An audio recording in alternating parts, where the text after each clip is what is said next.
भारतीय मौसम विभाग IMD के अनुसार मोंता तूफान मंगलवार को आंध्र प्रदेश तट के मछलीपट्टनम और कालिंगपट्टनम के बीच काकीनाडा के पास जमीन से टकराया। इस दौरान तटीय इलाकों में हवा की रफ्तार 90 से 100 किलोमीटर प्रति घंटे तक पहुंच गई, जिससे जनजीवन पर गंभीर असर पड़ा। वहीं तूफान का असर अब तेलंगाना, छत्तीसगढ़, ओडिशा से लेकर उत्तर प्रदेश और बिहार तक देखने को मिल रहा है। तूफान का सबसे ज्यादा असर आंध्र प्रदेश के काकीनाडा, कृष्णा, विशाखापट्टनम और पूर्वी गोदावरी जिलों पर पड़ा है। इन इलाकों में कई मकानों की छतें उड़ गईं, बिजली के खंभे उखड़ गए और कुछ इलाकों में बिजली आपूर्ति पूरी तरह ठप हो गई। फिलहाल कई परिवारों को अस्थायी राहत शिविरों में शिफ्ट किया गया है और राज्य आपदा प्रबंधन विभाग यानी कि SDRF और स्थानीय प्रशासन की टीमें लगातार राहत और बचाव कार्य में जुटी हैं। वहीं अब चक्रवाती तूफान धीरे धीरे कमजोर होने लगा है, जिसके कारण शुक्रवार तक पश्चिम बंगाल के कई जिलों में भारी बारिश होने की संभावना है। IMD ने कहा है कि जैसे ही चक्रवात उत्तर पश्चिम दिशा में आगे बढ़ेगा और दबाव क्षेत्र में कमजोर हो जाएगा, दक्षिण बंगाल के कुछ हिस्सों में हल्की से मध्यम बारिश होने की संभावना है। Cyclonic storm in last 6 hours it moved northwesterly with a speed of 15 km/h. Now it is about 460 km southwest of Gopalpur. And now it is further likely to move northward and weaken into a deep depression during next 3 hours and into a depression during subsequent 6 hours. And if we see in last 24 hours in the state Odisha, 25 places reported heavy rainfall and 2 places reported very heavy rainfall. And भारतीय मौसम विभाग यानी कि IMD ने चेतावनी दी है कि अगले 24 घंटे के अंदर चक्रवात का असर उत्तर दिशा में बढ़ते हुए पूर्वी और मध्य भारत के हिस्सों तक पहुंच सकता है। इसके अलावा मौसम विभाग ने ओडिशा, बिहार, झारखंड, पश्चिम बंगाल, गुजरात, मध्य प्रदेश, महाराष्ट्र और गोवा में भारी बारिश की संभावना भी जताई है।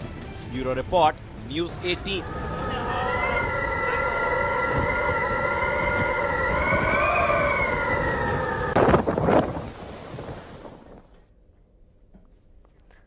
तो देखा आपने तूफान मोंथा का कहर, कलिंगपट्टनम, इसके अलावा काकीनाडा, मछलीपट्टनम, ये वो ऐसे शहर हैं जहां पर इस तूफान का बहुत ज्यादा असर देखने को मिल रहा है। ओडिशा में भी इसका वैसा ही असर देखने को मिल रहा है और छत्तीसगढ़ में भी। हमारे साथ संवाददाता हैं ओडिशा से निरुपमा बेहरा और जगदलपुर से श्रीनिवास नायडू हमारे साथ जुड़ गए हैं। सबसे पहले ओडिशा का रुख करूंगी। निरुपमा, ओडिशा में इस वक्त तूफान का कितना असर देखने को मिल रहा है?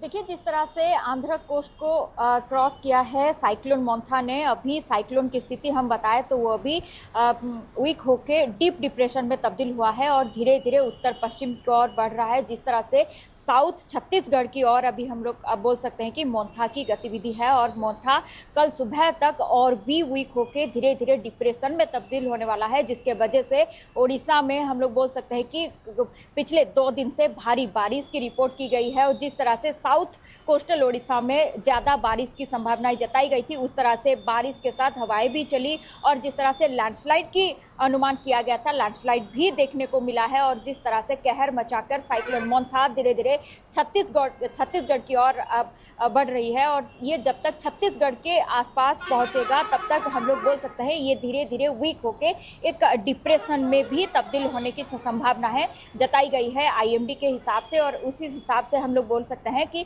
अगले 24 घंटे ओडिशा में भारी बारिश की संभावनाएं जताई गई है और ज़्यादातर पश्चिम और इंटीरियर ओडिशा में हम लोग बोल सकते हैं कि भारी बारिश की आशंकाएं जताई गई है। ठीक है, जगदलपुर से श्रीनिवास भी हमारे साथ जुड़े हैं। श्रीनिवास, छत्तीसगढ़ के साउथ साइड की अगर हम बात करें, जो कि बॉर्डर से सटे हुए इलाके हैं, आंध्र से जो सटा हुआ इलाका छत्तीसगढ़ का है, वहां पर बहुत ज़्यादा इफेक्ट देखने को मिल रहा है मोंथा का।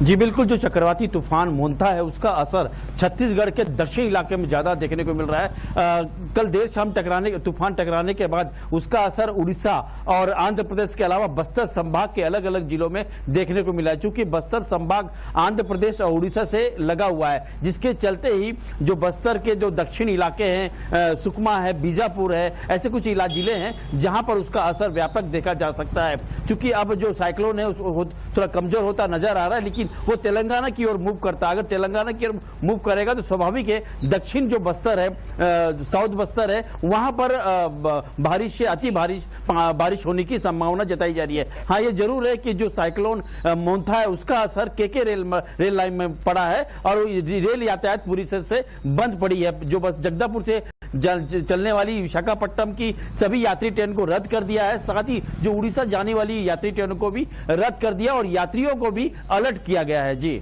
बहुत शुक्रिया श्रीनिवास, जानकारी साझा करने के लिए। बहुत शुक्रिया निरुपमा, जानकारी साझा करने के लिए। बंगाल की खाड़ी से उठा चक्रवात मोन्था का असर अब छत्तीसगढ़ में भी देखने को मिल रहा है। इस बीच मौसम विभाग ने कई जिलों में रेड अलर्ट जारी किया और इस तूफान के बीच लोगों से सावधान रहने की अपील की गई है। कहीं तेज बारिश की संभावना जताई जा रही है तो वहीं हवा की रफ्तार लोगों के लिए खतरनाक साबित हो सकती है। कुल मिलाकर अगले 3 दिन छत्तीसगढ़ पर संकट के बादल मंडरा रहे हैं।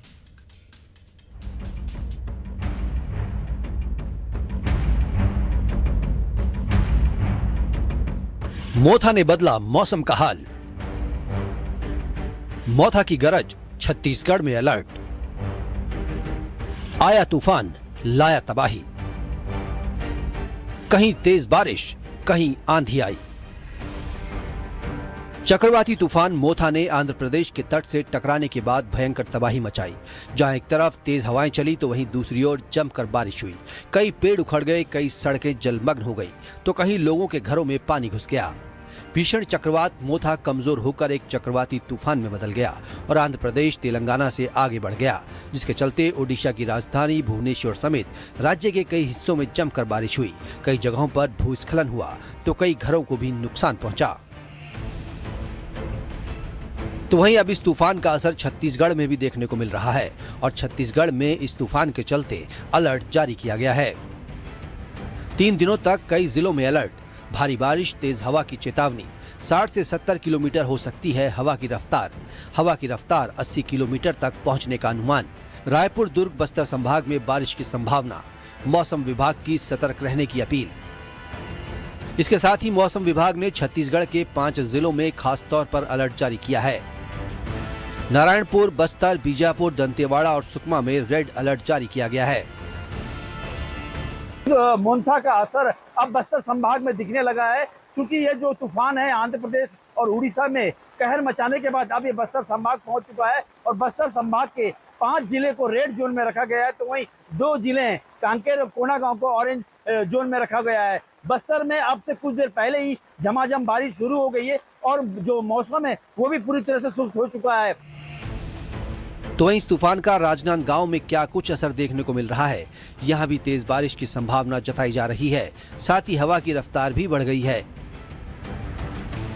मोन्था चक्रवात का असर प्रदेश में भी देखा जा सकता है। इसका असर सीधे सीधे प्रदेश के कई जिलों में देखने को मिल रहा है, जिसमें राजनांदगांव जिला भी अछूता नहीं है। राजनांदगांव में भी सुबह से काले बादल छाए हुए हैं, जिसके कारण मोन्था का सीधा सीधा असर दिख रहा है। अगर तेज बारिश होती है तो इस चक्रवात के चलते खड़ी फसलों को खासा नुकसान होगा, जिसमें धान की फसल शामिल है, जिससे किसानों की चिंता बढ़ गई है। वहीं दलहन और तिलहन और सब्जी की फसल भी इस बारिश से खराब हो सकती है।